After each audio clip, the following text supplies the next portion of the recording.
Nah, sudah masuk nih Mas guys untuk parameter tambahan yakni FO4 ya, ini untuk baterai lithium dengan rangkaian 4 seri, FO8 untuk rangkaian LiFePO4 8 seri. Dan sekarang sudah ada NO3 yakni untuk baterai lithium dengan rangkaian 3 seri. Jumpa lagi teman-teman, ketemu lagi di channel ini. Kali ini aku mau uji coba eksperimen untuk mengupgrade firmware SCC MPPT ePever ini ke firmware yang lebih baru. Adapun tujuan untuk upgrade firmware di sini adalah untuk menambah parameter tipe baterai yang ada di bawaan SCC MPPT ePever ini. Karena tipe baterai bawaan dari SCC MPPT ePever ini hanya tersedia beberapa pilihan, yakni yang pertama ada untuk aki seal, selanjutnya ada untuk gel, selanjutnya ada untuk float, dan parameter yang terakhir ada user. Nah, setelah dilakukan upgrade firmware, maka pilihan tipe baterai pada bawaan SCC MPPT ePever ini akan bertambah, yakni ada pilihan untuk baterai LiFePO4 dan ada pilihan tipe baterai untuk baterai lithium. Adapun pada baterai LiFePO4 itu bisa digunakan untuk baterai 4 seri untuk sistem 12 volt dan baterai 8S untuk sistem 24 volt. Dan adapun untuk baterai lithiumnya bisa digunakan untuk baterai dengan rangkaian 3 seri untuk sistem 12 volt dan rangkaian 7 seri untuk 24 volt. Nah, kira-kira bagaimana prosesnya untuk upgrade firmware dari ePever ini dan kira-kira apa aja komponen yang dibutuhkan? Simak terus ya Mas guys.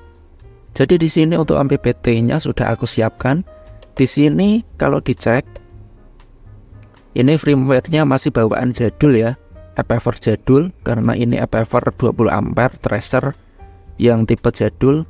Pilihan baterainya hanya ada seal, gel, float, dan user saja. Nah, kali ini aku mau upgrade. Pastikan pertama-tama sudah menghubungkan ya untuk konektor baterainya.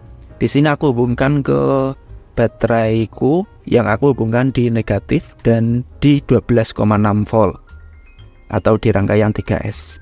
Tapi sebelum melakukan upgrade firmware-nya, untuk kabel yang terhubung ke baterai ini dicopot dulu ya Mas guys. Jadi kondisi MPPT-nya ini keadaan mati, kabel baterainya belum dicolok dulu. Dan yang pasti komponen yang dibutuhkan adalah laptop ya Mas guys. Kalau kalian tidak punya laptop bisa pinjam ke tetangga atau teman gitu ya. Dan yang selanjutnya komponennya adalah kabel LAN to RS485. Kalian bisa rakit sendiri kabelnya seperti ini atau bisa beli yang sudah jadi. Itu ada kabel LAN to RS485, harganya sih 100 ribuan ya. Tapi kalau kalian rakit sendiri bisa lebih hemat. Ini modalnya nggak sampai 20 ribu rupiah saja. Dan untuk pemasangannya sih, kabel ini, kabel konektor RJ45 nya ini dihubungkan ke konektor COM yang ada di MPPT ePever-nya. Oke, sudah terhubung ya Mas guys di sini di konektor COM pada MPPT ePever-nya. Lalu ujungnya USB RS485-nya dihubungkan ke laptop. Ingat, posisikan kabelnya agar tidak gampang kesenggol ya, biar proses untuk upgrade-nya berhasil dan tidak gagal di tengah jalan. Oke, untuk kabelnya sudah terhubung ke laptop dan ke MPPT-nya. Ingat, MPPT-nya ini kondisinya dalam kondisi mati ya, tidak terhubung ke baterai atau sumber listrik. Nah, sekarang ini aku mau pindah ke layar laptopnya agar lebih jelas untuk tutorialnya. Baik, sekarang ini sudah masuk ke tampilan komputernya ya Mas guys. Nah, sebelum melakukan upgrade firmware ke MPPT ePever, kalian harus memastikan dulu di port berapa USB to RS485-nya terhubung dengan cara arahkan kursornya di tombol start di sini, klik kanan, lalu pilih device manager yang ini, klik, maka akan muncul tampilan seperti ini. Kalian fokus pada port COM dan LPT, klik 2 kali, maka akan muncul USB serial CH340 COM 3. Ingat ya, COM3 ini, jangan sampai lupa. Klik 2 kali, akan muncul seperti ini. Masuk ke port setting, pastikan untuk bitrate per secondnya ini kalian pilih yang 115.200.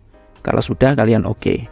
Kalau sudah mengetahui di mana USB to RS485-nya terhubung, kalau di sini di laptop saya ini di COM3, kalian bisa tutup aja device manajernya. Lalu pada file yang sudah aku sematkan di kolom deskripsi, kalian bisa download. Kalian klik kanan, lalu pilih extract to. Maka akan muncul folder dengan nama yang sama. Kalian buka aja, klik 2 kali. Dan di sini terdapat beberapa file. Kalian fokus pada file dengan nama program upgrade v2.20.exe. Sekalian klik 2 kali aja. Maka akan muncul tampilan programnya seperti ini. Untuk langkah pertama kali, kalian klik tombol load program.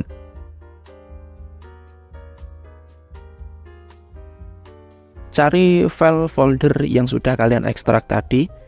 Pilih jenis MPPT kalian. Kalau di sini kan aku pakainya MPPT APFR dengan tipe tracer ya. Ini di ujungnya ini ada tracer AN. Maka aku akan pilih ST Tracer ANV200PRG. Kalau misalkan MPPT kalian Triron, maka pilih Triron. Kalau misalkan MPPT kalian ekstra, maka pilih yang ekstra. Karena di sini MPPT ku tipenya adalah Tracer, maka aku pilih Tracer. Kalian klik, lalu klik open di sini. Nah, sudah masuk di sini. Di sini juga sudah terbaca untuk versinya, yakni versi 2.0 dengan for device tipe adalah Triron.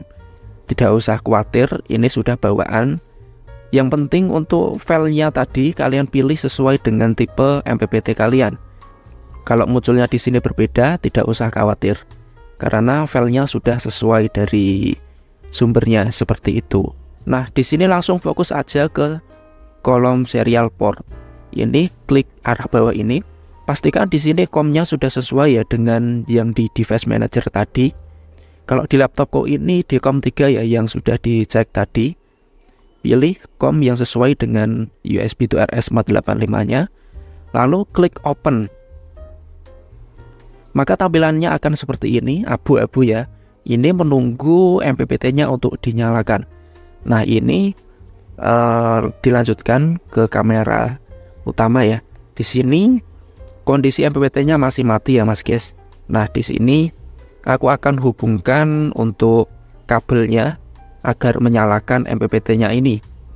Aku akan hubungkan ke baterai aku di sini. Aku hubungkan ke yang 3S aja, karena kemarin aku setting di baterai 3S.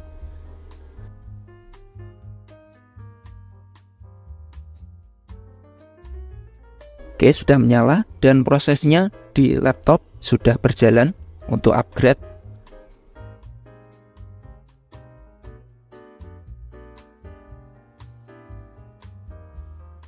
Nah, jika sudah sukses, maka akan tampil notifikasi seperti ini, file download sukses. Berarti kita sudah sukses untuk mengupgrade SCC MPPT APFR ini. Nah, jika sudah seperti ini, ditutup aja karena sudah selesai. Kembali lagi ke tampilan kamera ya. Di sini bisa dicopot aja untuk kabelannya ke USB to RS485-nya, bisa dicopot karena sudah selesai. Kita coba cek sama-sama nih, apakah kita sudah benar-benar berhasil untuk mengupgrade SCC MPPT ini dengan mengecek apakah sudah terdapat parameter tambahan, yakni baterai LiFePO 4 dan baterai lithium pada baterai tipe bawaan MPPT APFR ini. Saya akan coba arahkan ke baterai di sini, klik enter, tahan. Di sini baterai tipenya masih user, saya akan klik select.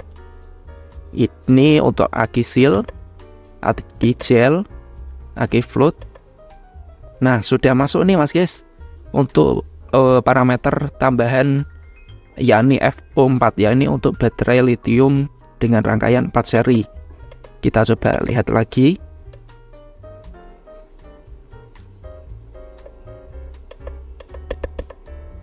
FU4 untuk 4 seri Levo 4.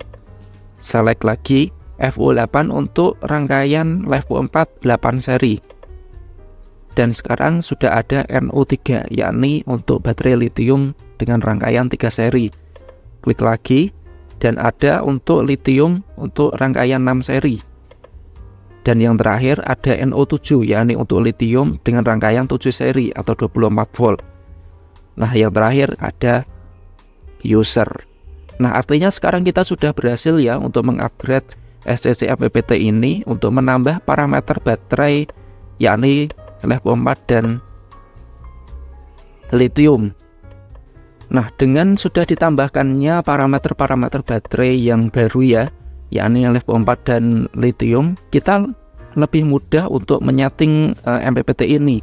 Misalkan MPPT ini sering digunakan untuk berbagai baterai. Misalkan hari ini saya mau pakai MPPT ini untuk mengecas baterai Levo 4, maka aku tinggal pilih saja di baterai tipe ini untuk memilih FU4. Kalau besoknya saya mau kembali lagi ke baterai lithium untuk rangkaian 7 seri, maka aku tinggal ganti aja baterai tipenya ke NO7. Nah, lebih gampang ya mas guys dengan penambahan parameter baterai setelah di-upgrade firmware-nya. Nah, seperti itu aja mas guys untuk bagaimana cara upgrade firmware MPPT EPFR ini. Kalau menurut saya sih gampang ya untuk upgrade MPPT ini, hanya beberapa step aja dan sudah bisa menambahkan parameter-parameter yang penting kalau yang menurut saya penting di zaman sekarang ini, yakni Levo 4 dan lithium. Apabila ada pertanyaan tulis aja di kolom komentar. Sekian dan terima kasih.